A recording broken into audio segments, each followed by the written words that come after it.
Is Rajiv लीलारमानी। आज के इस नए वीडियो में आपका बहुत बहुत स्वागत है। जैसे कि आप टॉपिक देख पा रहे हैं, एंटी नंबर्स के बारे में आज हम यहाँ पर डिटेल में बात करेंगे। क्या होता है आखिर ये एंटी नंबर? क्या ये वाकई में प्रॉब्लम क्रिएट करता है या फिर आपकी लाइफ में बहुत सारे पॉजिटिव पैटर्न्स भी क्रिएट करता है? एंटी नंबर से हम इतना डरते क्यों हैं? और एंटी नंबर के केस में कई बार हम अपनी लाइफ में बहुत सारे चेंजेस करने के बारे में सोचते हैं, जैसे कि मोबाइल नंबर के बारे में, घर के बारे में, गाड़ी के नंबर के बारे में। क्या ये सारे चेंजेस रिक्वायर्ड भी हैं? तो सबसे पहले हमने इस मिथ्या से बाहर आना है कि एंटी नंबर्स हमेशा से आपको तकलीफ ही देते हैं। ऐसे बहुत सारे एग्जाम्पल्स हैं, बहुत सारे मैं आपको लोगों के नाम यहाँ पर बता सकता हूँ जिनके पास एंटी नंबर्स होने के बावजूद भी उन्होंने बहुत बड़े बड़े बिजनेस को हैंडल किया है, बहुत बहुत बड़ी कंट्रीज़ को हैंडल किया हुआ है। तो हमने इस मिथ्या से थोड़ा सा बाहर निकलना है। आप अगर यहाँ पर देखेंगे तो एक तरफ दैविक शक्ति है और दूसरी तरफ असुरी शक्ति है। ये दोनों शक्तियाँ ऑपोजिट नेचर की है, इसलिए शायद ये सृष्टि चल पा रही है। हमेशा से अगर आप देखेंगे कि हम जैसे बोलते हैं कि ऑपोजिट्स अट्रैक्ट ईच अदर। दिन है तो रात है, काला है तो सफ़ेद है, मेल है तो फीमेल है। इस तरह के बहुत सारे आप चीज़ें देखेंगे जहाँ पर ऑपोजिट या एंटी चीज़ें आपको देखने को मिलेंगी। अब बात यहाँ पर यह आती है कि न्यूमरोलॉजी के पैटर्न में कई बार आपने सुना होगा कि 1-8 का कॉम्बिनेशन है, तो ऐसे कॉम्बिनेशन में कई बार माना जाता है कि पिता और पुत्र की आपस में अच्छी नहीं बनती होगी। 3-6 का कॉम्बिनेशन है तो कई बार हम ये गणना करते हैं कि सामने वाले पर्सन की मैरिटल लाइफ में कोई ना कोई इश्यूज देखने को मिल सकता है। किसी पर्सन के पास 2-9, 4-9 या 7-9 का कॉम्बिनेशन है तो हम ये मानते हैं कि वो शॉर्ट टेम्पर्ड हो सकता है या फिर एंग्जाइटी इश्यूज ऐसे इंसान के अंदर क्रिएट हो सकती है। और सबसे बड़ी बात 7-5 के नेचर में भी हमने ये देखा हुआ है कि उसे चिड़चिड़ापन कई बार ज़्यादा देखने को मिलता है। लेकिन आप ज़रा ये सोचिए कि अगर मैं सारे के सारे पॉजिटिव नंबर्स की तरफ जाने लगूंगा तो मेरी लाइफ में मिसाइल कहाँ से आएगी, वो अग्नि तत्व कहाँ से आएगा जो मुझे हमेशा से प्रेरित करेगा कुछ अच्छा करने के लिए। मान लीजिए कि आपका बॉस है, आपके बॉस के साथ में बहुत ज़्यादा अच्छी जमती है। क्या होगा? आप सुबह से लेकर 9 to 5 का जॉब करेंगे, आराम से काम करेंगे, मंथली सैलरी मिलती रहेगी, लेकिन इसमें प्रमोशन कहाँ है, इसमें टारगेट्स अचीव कहाँ हो रहे हैं, इसमें आपका ग्रोथ पैटर्न कहाँ देखने को मिल रहा है। लेकिन यही बॉस अगर आपका थोड़ा सा प्रेशर डालता है, आपके ऊपर चीखता है, चिल्लाता है, टारगेट्स को बढ़ा देता है, तो आपके अंदर की प्रोडक्टिविटी यहाँ पर ज़्यादा एनहांस होती है, ज़्यादा बढ़ जाती है। तो यहाँ पर अगर देखा जाए तो एंटी नंबर्स ना प्रोफेशनल लाइफ में कहीं ना कहीं आपको बहुत कुछ दे करके जाता है। इसलिए कई जगह पर देखा गया है कि जिस भी पर्सन के पास एंटी नंबर्स होते हैं वो कभी भी इंसान शांत नहीं बैठता है। उसे लाइफ में कुछ ना कुछ अचीव करना होता है, वो बाय हुक और क्रुक अपने काम कराना जानता है। लेकिन ये पर्टिकुलर कॉम्बिनेशन जो है कुछ हद तक फैमिली लाइफ में इश्यूज क्रिएट कर सकते हैं, जिसको मैं बिल्कुल 100% मानता हूँ। तो यहाँ पर हमने जो एक्टिविटीज़ है, हमारा जो नेचर है, कुछ हद तक हमने घर वालों की तरफ जब भी आती है तो यहाँ पर चेंज करना होता है। अब एंटी नंबर्स के केस में अगर आप यहाँ पर देखेंगे तो सूर्य और शनि यानी 1-8 का कॉम्बिनेशन जो एंटी माना जाता है, आपको मैं यहाँ पर पॉजिटिव पैटर्न कैसे क्रिएट किया जाता है उसके बारे में कुछ यहाँ पर बतलाना चाहता हूँ। 1 नंबर सूर्य का, 8 नंबर शनि का।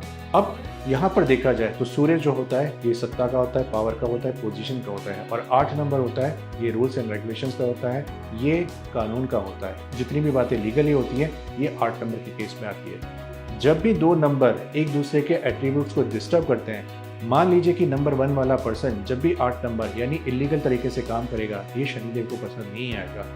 जब तक सूर्यदेव यानी नंबर 1 से रूलिंग लोग बहुत ही मेहनत से काम करते हैं, सबका ध्यान रखते हैं और लीगल वे से काम करते हैं, तो 8 नंबर यहाँ पर कोई भी प्रॉब्लम क्रिएट नहीं करेगा। सो क्या हुआ कि 1 वाला 8 को या 8 वाला जब भी 1 को डिस्टर्ब करेगा ना, तब जाके यहाँ पर नंबर एंटी होते हैं। नहीं तो आप इस पर्टिकुलर कॉम्बिनेशन में देखोगे कि बहुत सारे लोग अपने ही कंपनी में, अपने ही बिजनेस में ये काफ़ी ऊपर हाइट तक बिजनेस को लेकर के जाते हैं। और आप अगर नोटिस करेंगे तो 1-8 के कॉम्बिनेशन में काफ़ी सारे लोग जो होते हैं दान धर्मी किस्म के भी होते हैं। और अगर आप नहीं हैं तो आपको एक सोशल कॉज के लिए कोई ना कोई काम यहाँ पर ज़रूर करना चाहिए। 3-6 की अगर मैं बात करूँ तो एक तरफ देवगुरु बृहस्पति है और दूसरी तरफ असुर ग्रह के जो देवता है वो शुक्र है। दोनों के केस में अगर आप देखेंगे ना तो दोनों है तो गुरु, यानी ऐसे लोगों को 3 नंबर के प्रेजेंट होने के कारण से अच्छे लोगों से डील करना भी आता है और शुक्र के कारण होने से बुरे लोगों से भी डील करना आता है। यानी 3-6 का जो पैटर्न क्रिएट होता है, इस तरह की लाइफ में भी लोगों ने बहुत बड़े बड़े अचीवमेंट्स किए हैं। कुछ एग्जाम्पल के तौर पर अगर मैं यहाँ पर बताना चाहूँ तो अनिल कपूर जिसका डेट ऑफ बर्थ का कॉम्बिनेशन आपने 6-3 का देखा होगा, सचिन तेंदुलकर का कॉम्बिनेशन 6-3 का, लेट श्री अब्दुल कलाम जी का भी कॉम्बिनेशन 6-3 का, और इसी तरह से अमेजोन के मालिक जेफ बेजोस का कॉम्बिनेशन 3-6 का, और दुनिया के सबसे बड़े इन्वेस्टर वॉरेन बफेट का भी कॉम्बिनेशन 3-6 का। तो पैसा, परिवार, सब कुछ उनके पास है, तो हम इस मिथ्या में क्यों बैठे हुए हैं कि 3-6 हमेशा से प्रॉब्लम नहीं क्रिएट करता है। इसी तरह से 1-8 के कॉम्बिनेशन में अगर आप देखेंगे तो जहाँ पर नाना पाटेकर का जो नाम है टोटल 35 यानी 8 नंबर पर आता है, उनका डेट ऑफ बर्थ है 1 जनवरी का। इसी तरह से एलोन मस्क का नाम का टोटल 8 नंबर पर आता है और उनका डेट ऑफ बर्थ है 28 तारीख का। रिवर्स में अगर हम देखें तो अल्लू अर्जुन जो सुपरस्टार हैं साउथ के, उनके केस में अगर आप देखेंगे तो उनके नाम का टोटल 28 का है, वैसे उनका डेट ऑफ बर्थ 8 तारीख का है। तो यहाँ पर क्या आपको लगता है कि इनकी लाइफ में कुछ प्रॉब्लम होगी मेजर? क्योंकि जहाँ पर छोटी मोटी दिक्कतों की बातें आती हैं तो हर इंसान की लाइफ में कभी ना कभी कोई ना कोई इशू हमेशा से आपको देखने को मिलेगा। लेकिन नंबर पैटर्न्स की अगर हम बात करें तो ये एंटी नंबर्स आपको बहुत कुछ दे करके जाते हैं। अगर आपके पास इनमें से कोई भी एंटी नंबर है, या मान लीजिए कि आपके पास 294979 का भी एंटी नंबर है, तो आपने सिर्फ करना ही है कि अपने आप को 10 से 15 मिनट डेली मेडिटेटिव स्टेज में आपको अपने आप को रखना है।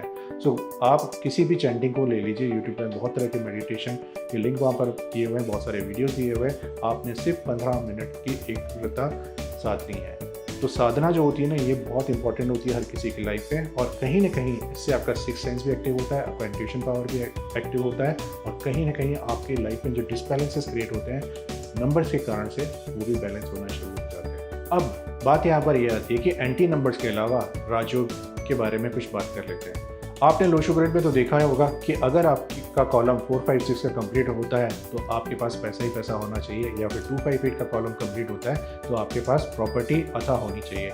लेकिन क्या ये हर बार होता है, या फिर क्या मिसिंग नंबर की पूर्णता करने के बाद भी आपके पास धन, संपत्ति या इस तरह की प्रॉपर्टीज आ पाती है? शायद नहीं। मैं आपको बताता हूँ कि जिस तरह से लोशो ग्रिड में आप 8 पैटर्न्स को देखते हैं, शेल्डियन थ्योरी में करीबन 30 से 35 से 40 इस तरह के पैटर्न्स हैं, जिनमें से कुछ पैटर्न्स मैं आपको बताना चाहूँगा। शेल्डियन थ्योरी में हमेशा से इस बात को तवज्जो दिया गया है कि सबसे पहले फैमिली जो नंबर्स होते हैं ना, ये सबसे ज़्यादा इंपॉर्टेंट माने जाते हैं। सेकेंड आते हैं फ्रेंडली नंबर्स। हम सबकी लाइफ में कभी ना कभी कोई ना कोई इशू आता है, कोई प्रॉब्लम आती है, या फिर कोई बहुत अच्छा मौका भी आता है, खुशी का भी मौका आता है। हम सबसे पहले किसके साथ शेयर करते हैं? अपने परिवारजनों के साथ, और उसके बाद हम शेयर करते हैं अपने दोस्तों के साथ में। तो न्यूमरोलॉजी में भी कुछ यही सिस्टम है, जहाँ पर परिवार के हिसाब से अगर आप देखेंगे तो 1, 2, 4, 7 का अपना एक ग्रुप माना जाता है। सेकेंड ग्रुप आता है यहाँ पर 3, 6, 9 का, एंड थर्ड आता है 5 और 8 का। तो यहाँ पर किसी के भी डेट ऑफ बर्थ में अगर 1, 2, 4, 7 में से कोई भी 2 नंबर प्रेजेंट है डेट ऑफ बर्थ और डेस्टिनी नंबर में, तो आप मान सकते हैं कि आपके पास पार्शियल राजयोग है।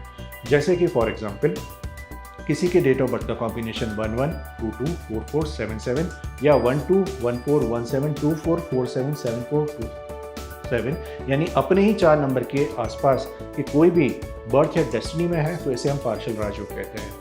इसी तरह से सेकंड ग्रुप में अगर मैं आ जाऊं 3, 6, 9 में, तो किसी के भी डेट ऑफ बर्थ का कॉम्बिनेशन 3, 6, 3, 9, 6, 9, 9, 3 का कॉम्बिनेशन है, तो भी ये पार्शियल राजयोग की कैटेगरी में आता है। एंड थर्ड आता है 5, 8 का कॉम्बिनेशन। तो किसी का भी उठाकर आप देख लीजिए, जिसके भी डेट ऑफ बर्थ का कॉम्बिनेशन 8, 5 का या 5, 8 है, उसके पास भी पार्शियल राजयोग है। अब पार्शियल राजयोग और फुल राजयोग में फ़र्क क्या होता है कि पार्शियल राजयोग कहीं ना कहीं डेट ऑफ बर्थ डेस्टिनी में मिलता है, और फुल राजयोग जो आता है ये आपके ज़ोडिएक साइन और नाम के ऊपर भी डिपेंड करता है।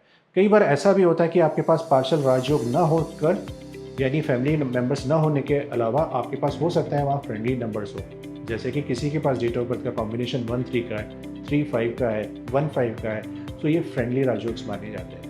तो इस तरह के राजयोग को स्टडी करने के लिए, समझने के लिए और किसी भी क्लाइंट को गाइड करने के लिए आप मुझसे व्हाट्सएप पे कनेक्ट हो सकते हैं, या फिर मेरे अपकमिंग पोस्ट में आप ज्वाइन कर सकते हैं, या फिर नीचे दिए हुए लिंक पर आप अपने आप को इस एडवांस कोर्स के लिए भी रजिस्टर कर सकते हैं, जहाँ पर मैं आपको इन डेप्थ में बताऊंगा कि राजयोग को कैसे क्रिएट किया सकता है। एंड शेल्डियन थ्योरी की सबसे इंपॉर्टेंट और सबसे अच्छी बात यह है कि हर इंसान डेट ऑफ बर्थ में अपने साथ में राजयोग नहीं लेकर के आता है, लेकिन नेम चेंज के बाद आप उस नाम को करेक्ट करके आप उसकी लाइफ में राजयोग क्रिएट कर सकते हैं। अब राजयोग होता क्या है? राजयोग क्या मतलब? ज़िंदगी में, जीवन में आपकी खुशियाँ, चाहे वो परिवार से रिलेटेड हो, आपका हेल्थ से रिलेटेड हो, या पैसों से रिलेटेड हो। अब इस राजयोग के केस में 2 तरह के राजयोग होते हैं। जैसे कि आपने अगर किसी बहुत ही बड़े परिवार में जन्म लिया, आप कुछ नहीं करते हैं, आप सिर्फ घर पे बैठे हुए हैं, आराम से टीवी देख रहे हैं, एसी रूम में बैठे हुए हैं, खा पी रहे हैं, ये भी तो राजयोग है। और दूसरा राज ये होता है कि इंसान अपने परिश्रम से, अपनी मेहनत से उस नंबर की एक्टिविटीज़ को परफॉर्म करने के बाद अपने लाइफ में एक वो मुकाम हासिल करे जिसका सपना हर इंसान देखता है। तो दूसरा राजयोग वो होता है। सो न्यूमरोलॉजी के जरिए हम आपको दूसरे राजयोग की जो जर्नी है उसके बारे में आपको बताते हैं। ये पर्टिकुलर न्यूमरोलॉजी का जो सिस्टम होता है आपको लाइफ में बहुत सारी गाइडेंस भी दे सकता है, कि आपने करियर में कौन सा ऑप्शन चूज़ करना है। मान लीजिए कि आपको मुंबई से लेकर पूना जाना है। मुंबई से पूना जाने के आपके सामने 10 रास्ते हैं। लेकिन कौन सा रास्ता आपके लिए बेहतर होगा ये न्यूमरोलॉजी में हम आपको सिलेक्ट करके बताते हैं। तो कई बार ऐसा होता है कि जब आप न्यूमरोलॉजी के नंबर के पैटर्न को स्टडी करेंगे, आप जब उसको समझेंगे तो आप अपनी लाइफ में वाकई में बहुत बड़े बड़े परिवर्तन ला सकते हैं। इस केस में मैं आपको एक चीज़ और शेयर करना चाहूँगा कि अगर आप कंसल्ट भी करना चाहें तो नीचे दिए हुए लिंक में डिफरेंट ब्रांच दिए हुए हैं, वहाँ पर आप अपने आप को रजिस्टर करके आप मुझसे 1-to-1 यहाँ पर कंसल्टेशन भी ले सकते हैं। सो इसी तरह के और भी इंफॉर्मेटिव वीडियोस देखने के लिए इस चैनल को ज़रूर लाइक कीजिए एंड सब्सक्राइब कीजिए, और जल्दी हम नए वीडियो के साथ में मिलते हैं, नए टॉपिक के साथ में मिलते हैं। तब तक thank you, have a good day, जय हिंद।